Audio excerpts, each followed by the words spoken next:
Assalamualaikum warahmatullahi wabarakatuh. Waalaikumsalam warahmatullahi wabarakatuh. Apa kabarnya hari ini anak-anak? Alhamdulillah, luar biasa. Allahu Akbar. Alhamdulillah ya, semuanya dalam keadaan sehat. Nah, hari ini kita akan belajar mengenai jurnal penutup.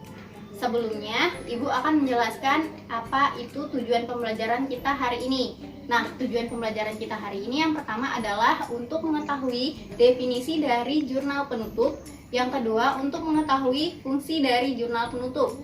Yang ketiga, untuk mengetahui cara menyusun jurnal penutup. Nah, minggu lalu Ibu telah meminta kalian untuk mencari informasi mengenai jurnal penutup. Ada yang tahu apa itu jurnal penutup? Silakan kepada Jailani. Beri tepuk tangan untuk Jailani. Nah, tepat sekali ya apa yang dijelaskan oleh teman kalian. Jurnal penutup itu adalah jurnal yang digunakan untuk menutup akun nominal sementara yang dilakukan pada akhir periode akuntansi. Oke, selanjutnya Ibu akan menjelaskan mengenai fungsi dari jurnal penutup. Fungsi dari jurnal penutup itu ada 6. Yang pertama, untuk menutup semua perkiraan sementara sehingga bersaldo 0. Kemudian yang kedua, untuk menunjukkan saldo akun modal sesuai dengan perkiraan di akhir periode atau sama dengan yang ditampilkan dengan di neraca. Kemudian yang ketiga, untuk memisahkan antara transaksi pendapatan dan beban pada periode sekarang dengan periode selanjutnya. Yang keempat, untuk menyajikan neraca di awal periode setelah dilakukan penutupan. Fungsi yang kelima adalah untuk mempermudah dilakukannya pemeriksaan karena telah dilakukan pemisahan antara transaksi untuk periode sekarang dengan transaksi yang akan datang. Kemudian yang keenam, untuk menyampaikan informasi yang real atau yang sebenarnya karena telah dilakukan penutupan. Oke, selanjutnya Ibu akan menjelaskan mengenai cara menyusun jurnal penutup. Di sini telah Ibu sajikan contoh tabel atau cara untuk menyusun dari jurnal penutup itu sendiri.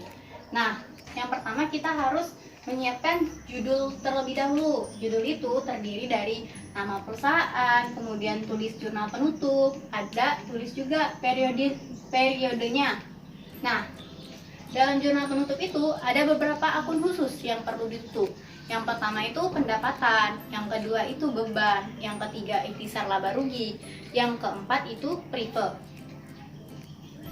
Pertama, Ibu akan menjelaskan bagaimana caranya untuk menutup akun pendapatan.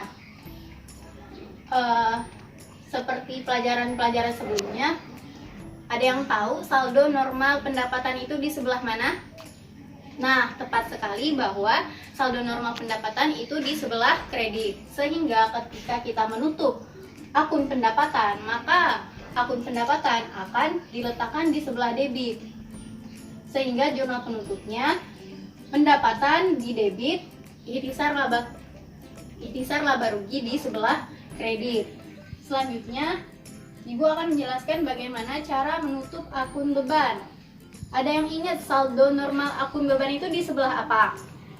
Nah, tepat sekali di sebelah debit. Jadi ketika kita menutup akun beban, maka akun beban ini akan dipindahkan di sebelah kredit.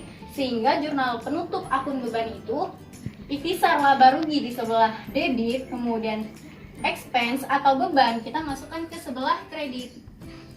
Nah, untuk menutup akun ikhtisar laba rugi ini ada dua perlakuan. Ketika perusahaan laba dan ketika perusahaan rugi. Jika perusahaan laba, maka jurnal penutupnya adalah ikhtisar laba rugi di sebelah debit, equity di sebelah kredit. Kemudian untuk menutup akun ikhtisar laba rugi jika perusahaan mengalami kerugian. Kalau misalnya perusahaan mengalami kerugian nih, berarti modal akan, modal akan berkurang. Sehingga modal akan bersaldo di debit.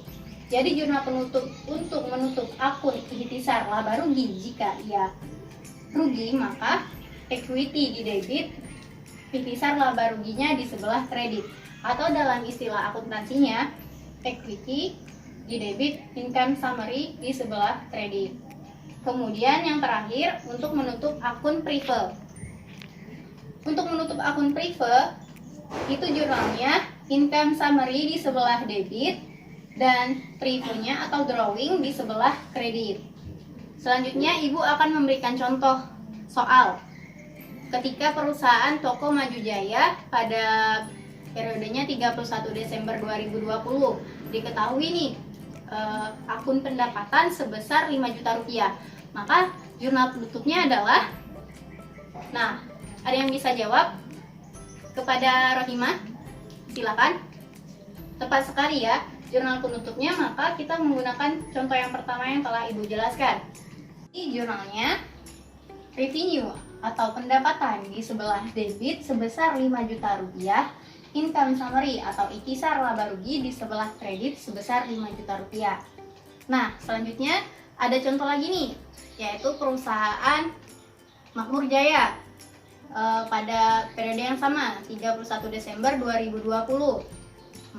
Soalnya itu diketahui bahwa beban gaji sebesar 2 juta rupiah. Ada yang tahu bagaimana cara menutup beban gaji? Ya, silakan kepada Ainur. Nah, benar ya, bahwa jurnal untuk menutup beban gaji itu income summary di sebelah debit sebesar 2 juta rupiah, beban gaji di sebelah kredit sebesar 2 juta rupiah, atau dalam istilah akuntansinya income summary di sebelah debit 2 juta rupiah, salaries expense sebelah kredit sebesar 2 juta rupiah. Nah, dari materi dan contoh yang telah Ibu jelaskan ke kalian, Ibu anggap kalian sudah memahami apa yang Ibu telah paparkan hari ini. Ada yang bisa memberikan kesimpulan apa yang kita pelajari hari ini? Kepada Rozak, silakan. Nah, beri tepuk tangan dulu kepada Rozak. Oke, baik. Selanjutnya Ibu akan menyimpulkan materi yang bisa kita pelajari hari ini mengenai jurnal penutup. Tadi, jurnal penutup adalah jurnal yang dilakukan pada akhir periode akuntansi untuk menutup akun nominal sementara. Nah, akun-akun yang ditutup itu ada pendapatan, beban, ikhtisar laba rugi, sama privilege. Selanjutnya ada cara membuatnya, bisa kita lihat di sini kan. Jadi harus ada judul, tabelnya date, description, referensi, debit, dan kredit. Jika Ibu ada salah kata dalam menyampaikan materi hari ini, Ibu mohon maaf, dan kepada Allah Ibu mohon ampun. Ibu tutup hari ini. Wassalamualaikum warahmatullahi wabarakatuh.